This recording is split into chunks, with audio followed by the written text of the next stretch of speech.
In today's video, I'm going to teach you how to export capital come trade history. By the end, you'll have a clean, downloadable record of your activity that you can save, share, or analyze. Start by logging in and heading straight to the main menu. Look for the section labeled Reports. Depending on whether you're on desktop or mobile, it may appear in the sidebar, at the bottom menu, or under something like Account or Profile. Once you're in Reports, you're in the right place to access all the historical information tied to your activity. Inside Reports, open the area that shows your past actions. This may be called transactions, trades, or orders.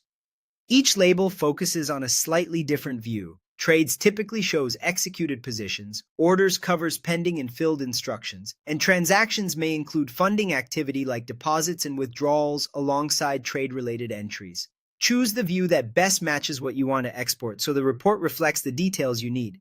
Now, it's time to generate the report. Select the date you want, or choose a custom range if you're compiling a statement for a specific period, such as a month, quarter, or year.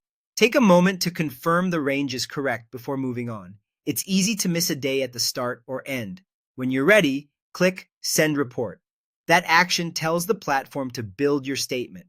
Depending on the amount of data, this can take a few moments. It's normal to see a brief delay while it compiles everything behind the scenes. Once the report is generated, you'll be able to download it. Most platforms provide a PDF for a nicely formatted, ready-to-share document and a CSV file if you want to sort, filter, or run calculations in a spreadsheet tool like Excel or Google Sheets. Choose the format that suits your purpose and download it to a secure location.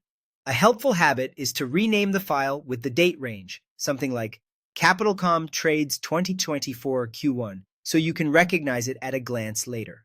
Before you wrap up, open the file and quickly scan it to make sure it includes the time frame and the type of data you expected. Keeping a consistent archive of these reports can make tax season, portfolio reviews, and performance tracking much easier. That's it. Go to Reports, pick the transactions, trades, or orders view, set your date range, click Send Report, and download the file once it's ready. Thanks for watching and happy exporting.